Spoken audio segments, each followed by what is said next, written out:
Bonjour à tous et bienvenue dans cette nouvelle vidéo de déballage de pack pour Horror Arkham le JCE.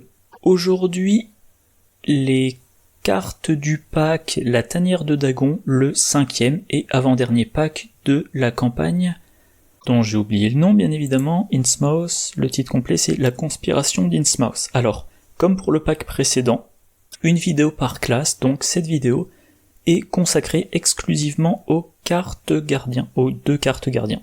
Alors oui, pour ce pack-là, sur ArkhamDB, pour le moment, il n'y a pas les illustrations.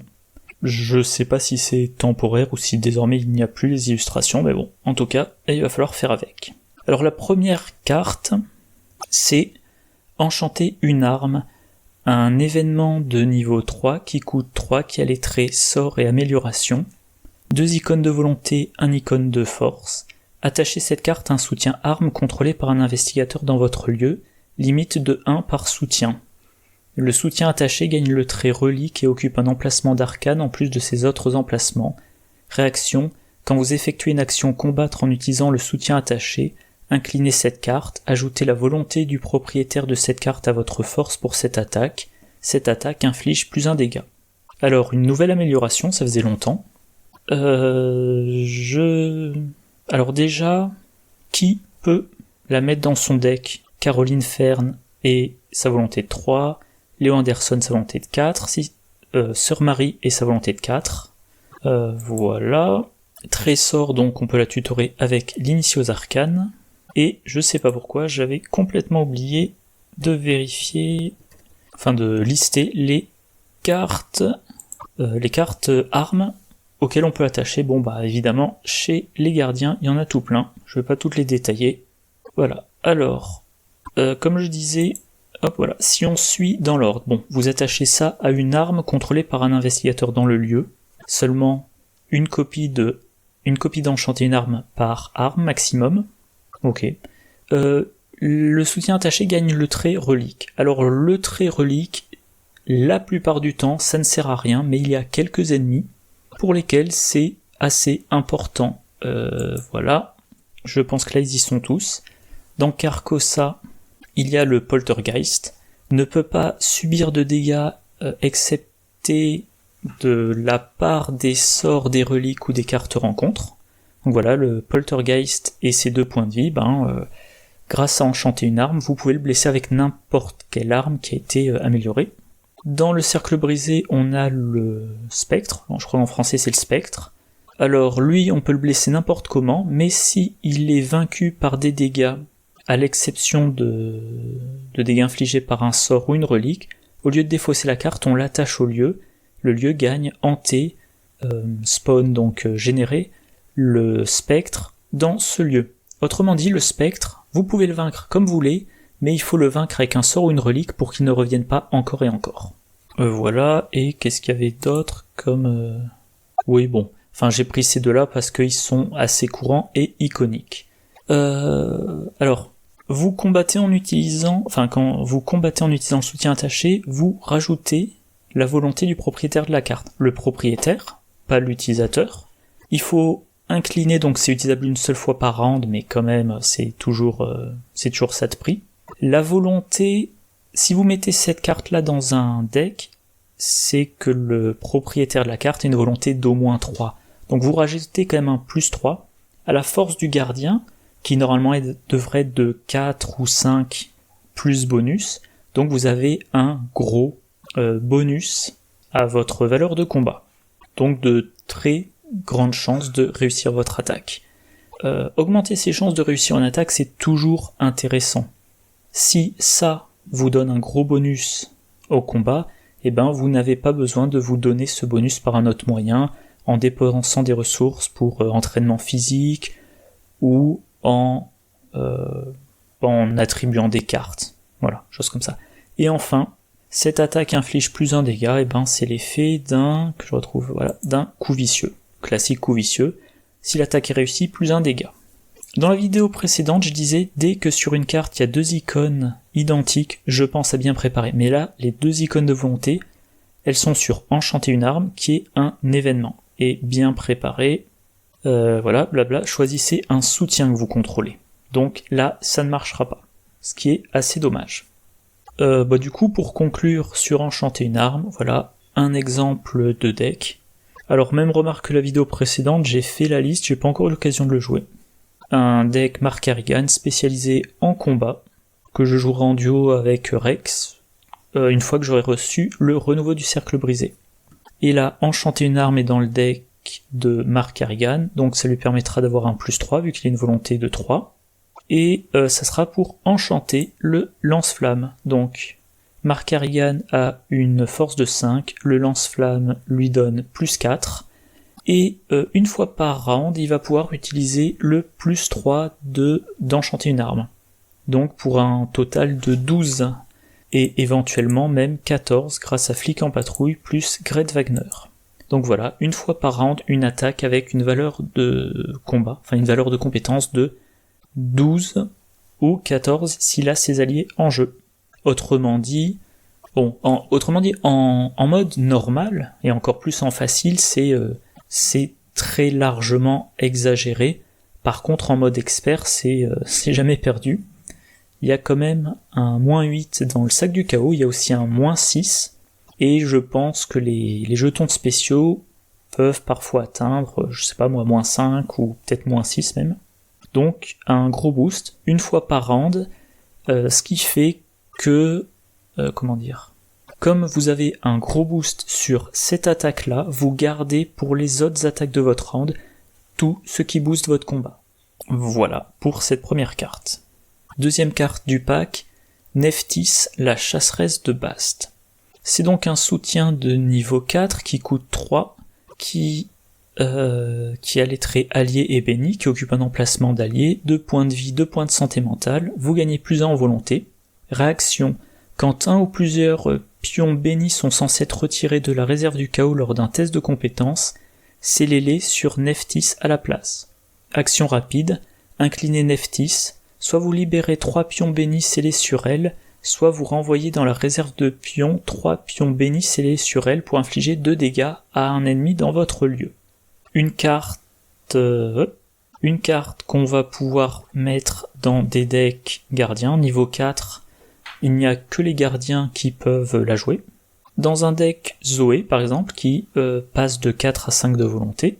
Or Zoé, elle a accès à tous ces soutiens sorts là, donc par exemple elle pourra faire des attaques au flétrissement avec une volonté de 5, ou des enquêtes avec un rituel de recherche grâce à sa volonté de 5, etc. etc.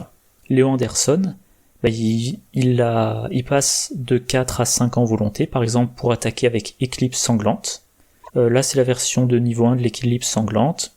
Il s'inflige 2 dégâts, il attaque avec une volonté de 4 de base, le +1 de Nephthys, le +2 d'Éclipse sanglante, donc un total de 7 pour infliger 3 dégâts. Caroline Fern, elle passe de 3 à 4, et elle a accès à un certain nombre de cartes mystiques. Sœur Marie, elle passe de 4 à 5, même remarque, elle a accès à des cartes mystiques. Maintenant, l'effet de Nephthys, une fois qu'on a passé en revue les investigateurs qui ont un intérêt particulier à ce +1 en volonté. Voilà. Quand un ou plusieurs pions bénis sont censés être retirés de la réserve du chaos lors d'un test de compétence. Autrement dit, on fait un test de compétence, on pioche un pion béni et, en le résolvant, on doit le retirer du sac du chaos. On le scelle sur Nephthys à la place, donc ça va interagir avec toutes les cartes gardiens, enfin, notamment gardiens, vu que c'est dans un deck de gardiens, qui jouent avec les pions. Notamment, voilà, si vous jouez un deck gardien et que vous jouez le béni, vous mettez dans votre deck un traité sacré.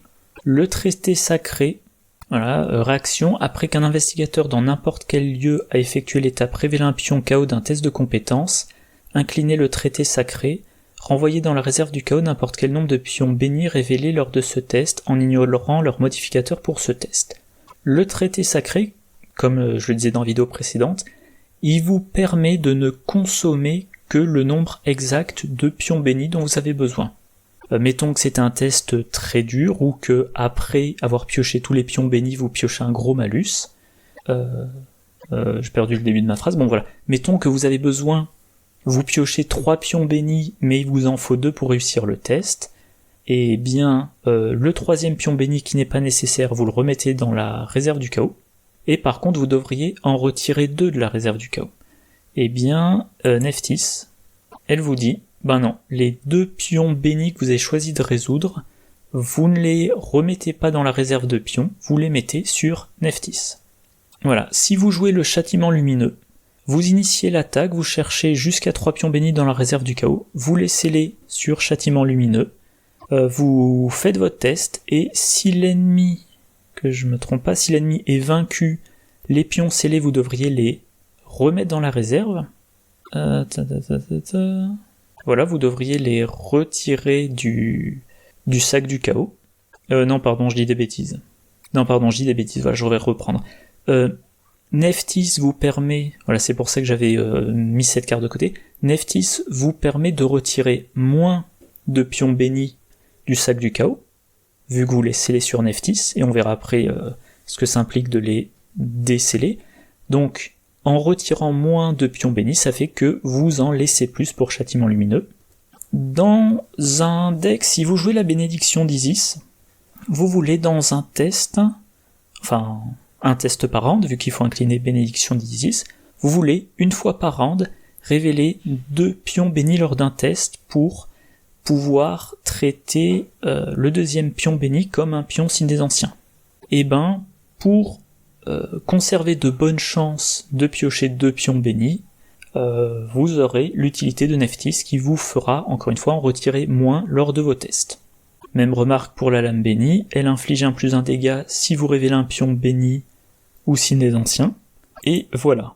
Autrement dit, Nephthys, c'est la carte qui vous permettra, en combinaison avec le traité sacré, c'est bien ça, traité sacré, ouais, de retirer moins vite les pions bénis. Alors il vous faudra quand même les mettre dans le sac du chaos, mais bon, pour ça il y a un certain nombre de solutions, et Nephthys vous les fait retirer moins vite. Et concrètement, tous ces pions scellés, qu'est-ce qu'ils deviennent? Et ben ça c'est, hop, l'action rapide, on l'incline, donc maximum une fois par round, alors que scellé, ce n'est pas limité, vu qu'on l'incline pas. Donc action rapide, on l'incline, on libère 3 pions bénis qui étaient scellés là pour les remettre dans la réserve de pions. Pardon, je reprends. Soit on l'incline pour libérer 3 pions, donc on prend 3 pions qui étaient scellés, on les remet dans le sac. Soit on prend 3 pions qui étaient scellés, on les remet dans la réserve, donc ils retournent pas dans le sac, et on inflige 2 dégâts à un ennemi dans le lieu.